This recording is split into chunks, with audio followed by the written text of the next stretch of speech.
Morning, or whatever time of the day it is where you are.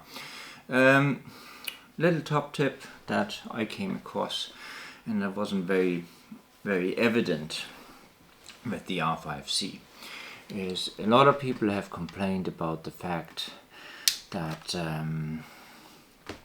you turn the camera on in stills and then you switch to video,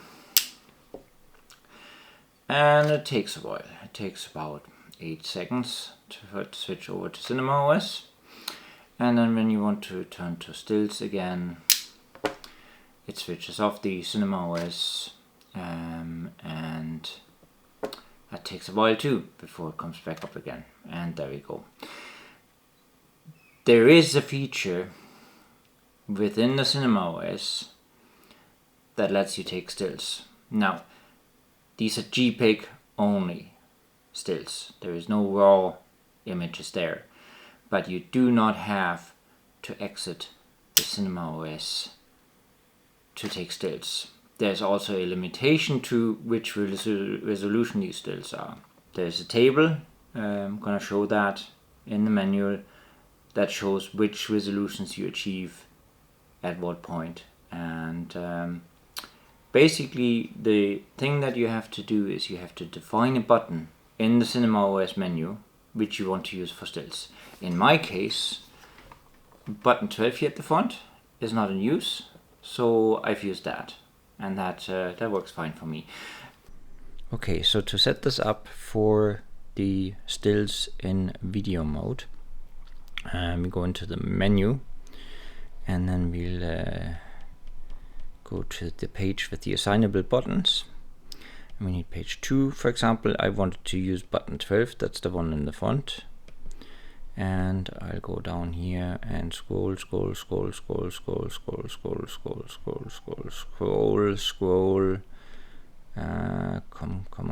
on, yeah, I think we're getting there. It's quite far down. Oh, there, photo. And that is what allows you to then take stills. As you can see, we are in the Canon EOS R5C manual. This is the advanced user guide, the video edition. These manuals, I haven't found them online. I actually contacted Canon support to get these manuals, and they are both the photo and the video edition. I will leave links where to download these manuals down below. So for the stills in video mode, we go to page 48. And you scroll down, and so it says here to take photos while the camera is in record standby mode. You can record photos on the SD card. Set an assignable button to photo. This explained how to do that on page 121. I have covered that, and we used button 12 for that. When the camera is in record standby mode, press the assignable button. 2 appears on the screen, and the photo is recorded on the SD card. The access indicator will illuminate in red. That's the little red LED down at the back. Also sort of acts as telelight. The size of the recorded photos depends on the video configuration currently in use. For details, refer to specification. So, and then there's a table here that basically shows you if you're in RAW, you get a 4K image. If you're in MP4 8K, you get a 8K image. So depending on the 8K mode that you're in, if you're in 4K modes, you get basically the highest or multiple of the resolution that you're in. And then same for cropped, and same for super 16, so super 35 and super 16. That's the resolutions that you get. These are JPEG. One thing you also have to be aware of is that these pictures will also be in whatever color profile you've chosen. So if you're in Rec 709, they will have normal coloring, but if you're in C-Log 3 or C-Log, then you will need to apply the LUT afterwards and color grade them. That's one thing to keep in mind. As you can see, as I press button 12 now, standby will shortly disappear up in the top middle, and under the YCC 42210-bit you see that there will be a little green logo indicating that I'm writing a picture to the SD card. I've pressed the button 3 times now.